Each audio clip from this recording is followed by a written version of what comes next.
Good morning student.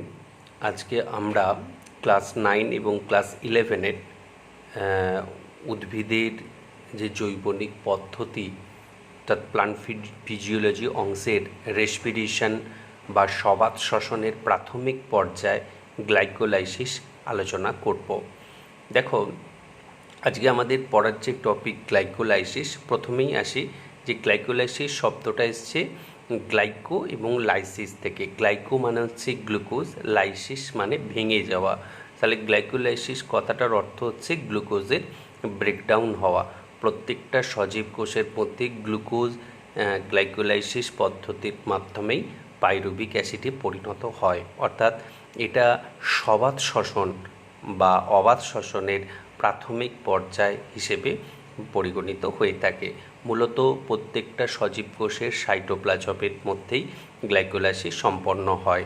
তিনজন বিজ্ঞানী এমবেডন, বিজ্ঞানী মেয়ারহফ এবং বিজ্ঞানী পার্টনেস, এনারা প্রথম এই গ্লাইকোলাইসিস পদ্ধতি পর্যবেক্ষণ করেন। সেই জন্য এনাদের নামের আদ্যাক্ষরগুলো যোগ করে ইএমপি পথ বলা হয়, অর্থাৎ গ্লাইকোলাইসিসের অপর নাম হচ্ছে ইএমপি পাথওয়ে। আমরা প্রথমেই গ্লাইকোলাইসিস পদ্ধতিতে একটু দেখি। তোমরা এখানে যে ছবিটা দেখতে পাচ্ছ, এটা হচ্ছে গ্লাইকোলাইসিস পদ্ধতির পর্যায়ক্রমিক বিভিন্ন ঘটনাগুলো। আমরা যদি প্রথমেই দেখি যে গ্লুকোজ, তোমরা নিশ্চয়ই দেখতে পাচ্ছ হেক্সো সুগার C6, এই গ্লুকোজ থেকে পাইরুভিক অ্যাসিড উৎপন্ন হচ্ছে। আমরা যদি প্রথমেই দেখি কতগুলো ধাপ রয়েছে, দেখো ধাপের সংখ্যা আমরা যদি দেখি 1, 2, 3, 4, 5, 6, 7, 8, 8টা ধাপ এখানে রয়েছে। অর্থাৎ প্রথম ধাপেই গ্লুকোজ থেকে গ্লুকোজ 6 ফসফেট তৈরি হয়। গ্লুকোজ 6 ফসফেট থেকে ফ্রুক্টোজ 6 ফসফেট, ফ্রুক্টোজ 6 ফসফেট থেকে ফ্রুক্টোজ 1,6 বিসফসফেট, তারপর ফ্রুক্টোজ 1,6 বিসফসফেট ভেঙে যায় 3 কার্বনযুক্ত 2 অণু 3 ফসফোগ্লিসারেলডিহাইড উৎপন্ন হয়। যাই হোক, আমরা প্রথম থেকে একটু আলোচনা করি।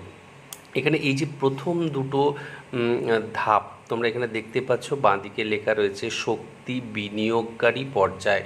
অর্থাৎ আমরা জানি যে শ্বসন ঘটলে সেখান থেকে এটিপি পাবো, কিন্তু গ্লাইকোলাইসিসের প্রথম 3টে রিয়াকশান যদি দেখি, অর্থাৎ গ্লুকোজ থেকে গ্লুকোজ 6 ফসফেট, গ্লুকোজ 6 ফসফেট থেকে ফ্রুক্টোজ 6 ফসফেট এবং ফ্রুক্টোজ 6 ফসফেট থেকে ফ্রুক্টোজ 1,6 বিসফসফেট, এই যে 3টে রিয়াকশান ঘটছে, এর মধ্যে গ্লুকোজ থেকে গ্লুকোজ 6 ফসফেট যখন তৈরি হয় তখন এখনও এটিপি ব্যবহার করছে।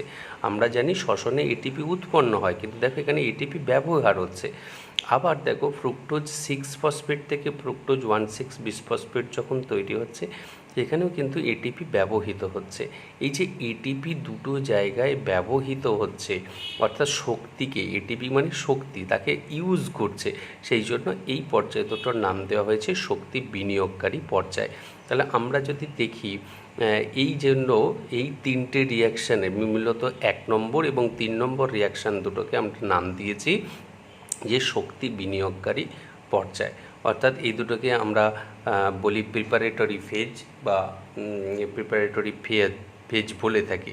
এর মধ্যে বা প্রাইমিং ফেজও বলা হয়। এর মধ্যে প্রথম এই যে দুটোই এটিপি ইউজ হচ্ছে, গ্লুকোজ থেকে গ্লুকোজ 6 ফসফেটটা বলে ফার্স্ট প্রাইমিং রিয়াকশান। আর এখানে দেখো ফ্রুক্টোজ 6 ফসফেট থেকে ফ্রুক্টোজ 1,6 বিসফসফেট হচ্ছে, এটা বলা হয় সেকেন্ড প্রাইমিং রিয়াকশান। কিন্তু এর পরে দেখো যখন 3 ফসফোগ্লিসারেলডিহাইড থেকে যতগুলো reaction up to pyruvic acid পর্যন্ত, এখানে কোনো জায়গায় এটিপি ব্যবহৃত হয়নি, বরং এটিপি উৎপাদন হয়েছে। সেই জন্য এই জায়গাটাকে আমরা বলছি শক্তি উৎপাদনকারী পর্যায়।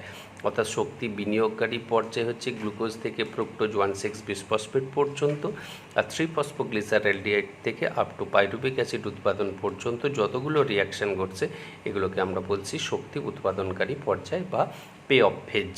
আমরা প্রথমেই দেখি শক্তি বিনিয়োগকারী পর্যায়। গ্লুকোজ প্রথমেই কী হয়, এটা গ্লুকোজ থেকে গ্লুকোজ 6 ফসফেট হয়। এখন এখানে হেক্সোকাইনেজ এনজাইমের সহায়তায় গ্লুকোজের সাথে ফসফেট যুক্ত হয়। এখানে মনে রাখতে হবে গ্লুকোজ 6 ফসফেট মানে গ্লুকোজের সাথে 6টা ফসফেট নয়, গ্লুকোজের 6 নম্বর কার্বনে ফসফেটটা অ্যাড হচ্ছে। এখানে ফসফেটটা ডোনেট কে করছে না এটিপি, তোমরা জানো অ্যাডিনোসিন ট্রাইফসফেট, এর 3টে ফসফেট আছে, একটা ফসফেট একে ডোনেট করছে, সেই ফসফেটটাকে গ্লুকোজ তার 6 নম্বর কার্বনের মধ্যে রেখে গ্লুকোজ 6 ফসফেট তৈরি হচ্ছে। আর এডিপির থেকে যেহেতু এটিপির থেকে একটা ফসফেট খোয়া যাচ্ছে তাই নিজে সে এডিপি হয়ে যাচ্ছে। তাই এই কেমিক্যাল রিয়াকশানটাকে আমরা যদি লিখতে চাই কি লিখবো না, গ্লুকোজ প্লাস এটিপি, এনজাইমের নাম হেক্সোকাইনেজ, তৈরি হচ্ছে গ্লুকোজ 6 ফসফেট প্লাস এডিপি। এই হচ্ছে আমাদের ফার্স্ট রিয়াকশান, এটাই গ্লাইকোলাইসিসের প্রথম পর্যায়। দ্বিতীয় পর্যায়ে গ্লুকোজ 6 ফসফেট থেকে ফ্রুক্টোজ 6 ফসফেট হচ্ছে। তোমরা জানো গ্লুকোজ 6 ফসফেট থেকে ফ্রুক্টোজ 6 ফসফেট পরস্পরের আইসোমার, তাই এখানে কোনোরূপ সেইভাবে পরিবর্তন করছে না, সরাসরি আমাদের আইসোমারেজ এনজাইমের সক্রিয়তায় গ্লুকোজ 6 ফসফেট থেকে ফ্রুক্টোজ 6 ফসফেটে পরিণত হয়। এবার আসছি আমরা second priming phase. Fructose 6 phosphate গঠিত হবার পর পুনরায় সে একটা আবার এটিপির কাছ থেকে ফসফেট নেয়, অর্থাৎ সেকেন্ড প্রাইমিং স্টেজে এটিপি তার 3টে ফসফেট থেকে আবার একটা ফসফেট ডোনেট করে। ফ্রুক্টোজ 6 ফসফেটের দেখো অলরেডি তার 6 নম্বর কার্বনে একটা ফসফেট রয়েছে, এটিপির কাছ থেকে যে নতুন সে ফসফেটটা পাচ্ছে সে তার 1 নম্বরে স্থান দেয়। তার ফলে কি হয়, এখন এই ফ্রুক্টোজের দুটো কার্বন পজিশন, ফার্স্ট পজিশন এবং 6 নম্বর পজিশানে দুটো ফসফেট এসে জুড়ছে, তাই এর নাম হয় ফ্রুক্টোজ 1,6 বিশ ফসফেট। কারণ এই বিশ কথাটার অর্থ হলো 2, কারণ ফ্রুক্টোজের দুটো কার্বনের মধ্যে ফসফেট রয়েছে। এখন বিষ আর ডাই কথাটার মধ্যে একটা তফাৎ তোমরা জেনে রাখো, যদি একই কার্বনে দুটো ফসফেট যুক্ত থাকে কোনো যৌগে তখন তাকে বলে ডাই কন্ডিশন, আর যদি দুটো ভিন্ন কার্বনের সাথে ফসফেট যুক্ত হয় তখন তাকে বলে বিষ কন্ডিশন। যেহেতু ফ্রুক্টোজের 1 নম্বর কার্বনে একটা ফসফেট রয়েছে, 6 নম্বর একটা ফসফেট রয়েছে, এই জন্য নাম হয়েছে ফ্রুক্টোজ 1,6 বিশ ফসফেট। এই পর্যন্ত হলো আমাদের শক্তি বিনিয়োগকারী পর্যায় বা প্রিপারেটরি ফেজ। আমরা দেখলাম যে গ্লাইকোলাইসিসের 2 অণু এটিপি ব্যবহৃত হয়ে গেল, আমরা এখান থেকে কোনো এটিপি পেলাম না। এবার আমরা চলে আসছি যে ফ্রুক্টোজ 1,6 বিশ ফসফেট তৈরি হওয়ার পর এই ফ্রুক্টোজ 1,6 বিশ ফসফেট এরপর অ্যালডোলেজ উৎসেচকের মাধ্যমে ভেঙে যায়।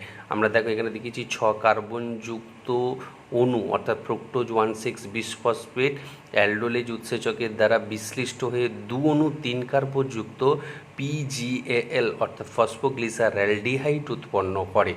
অর্থাৎ ফ্রুক্টোজ 1,6 বিশ ফসফেটকে 3 কার্বনযুক্ত এবং একটি করে ফসফেট সমন্বিত যৌগ 3 ফসফোগ্লিসারঅ্যালডিহাইডে ভেঙে দেয় অ্যালডোলেজ নামক উৎসেচক। এইবার তাহলে আমরা 2 অণু 3 ফসফোগ্লিসারঅ্যালডিহাইড পাই। প্রথমেই এখানে একটু বলে রাখি তোমাদের, ফ্রুক্টোজ 1,6 বিশ ফসফেটকে ভাঙলে প্রথমে সরাসরি 3 ফসফোগ্লিসারঅ্যালডিহাইড এখনও হয়, আর এখনও আমাদের উৎপন্ন হয় ডাইহাইড্রক্সি অ্যাসিটোন ফসফেট। এই ডাইহাইড্রক্সি অ্যাসিটোন ফসফেট পুনরায় কিন্তু আইসোমারেজ উৎসেচক দিয়ে ফিরে আসে 3 ফসফোগ্লিসারঅ্যালডিহাইডে। তার ফলে কি হয় না, 2 অণু আমরা 3 ফসফোগ্লিসারঅ্যালডিহাইড পাই। এই 3 ফসফোগ্লিসারঅ্যালডিহাইড এরপর কি হয় না, তার ডিহাইড্রোজেনেজ রিয়াকশান ঘটে। তোমরা দেখছো যে ডিহাইড্রোজেনেজ রিয়াকশান ঘটছে, ডিহাইড্রোজেনেজ উৎসেচকের প্রভাবে 3 ফসফোগ্লিসারঅ্যালডিহাইড পুনরায় একটি ফসফেট নেয়। এখানে আমরা ফসফেট দেখিয়েছি, যেহেতু 2 অণু হিসেবে করা আছে তাই সব 2 অণু করে দেখছো তোমরা রয়েছে, তাই 2 অণু 3 ফসফোগ্লিসারঅ্যালডিহাইডের সাথে 2 অণু ফসফেট 2 অণু NAD+ বিক্রিয়া করে ডিহাইড্রোজেনেজ রিয়াকশানের মাধ্যমে 2 অণু 13 এটা 3 হবে, এটা বইয়ে ভুল রয়েছে, 13 বিশ ফসফোগ্লিসারিক অ্যাসিড তৈরি করে। আর এখান থেকে আমরা 2 অণু NADH পেয়ে থাকি। পরবর্তীতে তোমরা জানবে, পরবর্তী ভিডিও ক্লাসে আমরা বলবো যে সবাত শ্বসনের যে শেষ পর্যায় যাকে আমরা ETS বলি, ইলেকট্রন ট্রান্সপোর্ট সিস্টেম, তার মাধ্যমে এই NADH থেকে ATP তৈরি হয়। মূলত গ্লাইকোলাইসিস থেকে যে NADH তৈরি হয় তার থেকে ETSের মাধ্যমে প্রতি অণু NADH থেকে 2 অণু করে আমরা ATP পেয়ে থাকি। যাই হোক, আমরা 2 অণু 13 বিশ ফসফোগ্লিসারিক অ্যাসিড দেখলাম। এই 13 বিশ ফসফোগ্লিসারিক অ্যাসিড কী করে, এরপর সরাসরি আমরা এখানে যদি দেখে থাকি যে সে কাইনেজ এনজাইমের সক্রিয়তায় সে তার ফসফেট ছাড়ে, অর্থাৎ ডিফসফোরাইলেশন ঘটায়, অর্থাৎ প্রত্যেকটা 1,3 বিসফসফোগ্লিসারিক অ্যাসিড সরাসরি বিশ্লিষ্ট হয়ে দেখো 3 ফসফোগ্লিসারিক অ্যাসিড হয়, অর্থাৎ তার 1 নম্বরের ফসফেটকে তারা ছেড়ে দেয় এবং দুটো অণু থেকে দুটো ফসফেট ছাড়ার ফলে আমরা দুটো এটিপি এখানে রিলিজ হয়। তাহলে ফাইনালি আমরা কি পাচ্ছি, 2 অণু 3 ফসফোগ্লিসারিক অ্যাসিড পাচ্ছি। এরপর মিউটেজ উৎসেচকের সহায়তায় 3 ফসফোগ্লিসারিক অ্যাসিড সরাসরি ফসফোএনল পাইরুভেটে পরিণত হয়ে থাকে, সরাসরি ফসফোএনল পাইরুভেটে পরিণত হয়। এখানে মাঝে 3 ফসফোগ্লিসারিক অ্যাসিড থেকে দেখবে তোমরা অনেক বইয়ে 2 ফসফোগ্লিসারিক অ্যাসিড করেছে, তারপর সেখান থেকে ফসফোএনল পাইরুভিক অ্যাসিড উৎপন্ন হয়ে থাকে। এই যে 2 অণু ফসফোএনল পাইরুভিক অ্যাসিড উৎপন্ন হয়, যাকে আমরা সংক্ষেপে পেপ বলে থাকি, তার 3 কার্বনযুক্ত যৌগ ফসফোএনল পাইরুভেট এবং 3 কার্বনের মধ্যে একটি ফসফেট রয়েছে। এবং শেষ স্টেপে গিয়ে আমরা যদি দেখি, সেখানে কাইনেজ উৎসেচক অথবা কাইনেজ উৎসেচকের সক্রিয়তায় ফসফোএনল পাইরুভিক অ্যাসিড থেকে পুনরায় সে ফসফেট ছেড়ে দেয়, অর্থাৎ ডিফসফোরাইলেশন হয় এবং 2 অণু ফসফোএনল পাইরুভেট 2 অণু এটিপিকে গ্রহণ করে 2 অণু এটিপি তৈরি করে। মাঝখান থেকে আমরা ফসফেট খোয়া যাওয়ার কারণে তারা 2 অণু পাইরুভিক অ্যাসিড উৎপাদন করে থাকে। এখন আমরা এখানে যদি দেখে থাকি, পে অফ ফেজের মধ্যে দুটো জায়গাতে, অর্থাৎ 1,3 বিসফসফোগ্লিসারিক অ্যাসিড থেকে 3 ফসফোগ্লিসারিক অ্যাসিডে সরাসরি 2 অণু এটিপি তৈরি হচ্ছে, আর ফসফোএনল পাইরুভেট থেকে পাইরুভেটে সরাসরি 2 অণু এটিপি তৈরি হচ্ছে। অর্থাৎ গ্লাইকোলাইসিস পদ্ধতি আমরা যদি দেখি, 4 অণু এটিপি সরাসরি তৈরি হয় আর 2 অণু এনএডিএইচ তৈরি হয়। আমরা দেখাবো যে 1 অণু এনএডিএইচ থেকে 3 অণু পুরনো ধারণা অনুযায়ী এটিপি পাওয়া যায়। তাহলে 2 অণু থেকে 3 2 6 অণু এটিপি এখানের মধ্যে রয়েছে, আর সরাসরি 4 অণু, মোট 10 অণু তৈরি হচ্ছে। তাহলে 10 অণু আমরা গ্রস এটিপি পেয়ে থাকি একবার গ্লাইকোলাইসিস ঘটলে, এখনও গ্লুকোজ থেকে 2 অণু পাইরুভিক অ্যাসিড তৈরি হলে। কিন্তু প্রথমেই শুরুতেই 2 অণু এটিপি খোয়া গেছে, তিতে হয়েছে, মাইনাস হয়েছে 2 অণু, তাই সেক্ষেত্রে নিট আমরা 10 - 2 অর্থাৎ 8 অণু নিট আমরা এটিপি পেয়ে থাকি গ্লাইকোলাইসিস প্রক্রিয়ায়। তাহলে তোমরা গ্লাইকোলাইসিস প্রক্রিয়া সম্পর্কে একটা ধারণা হলো।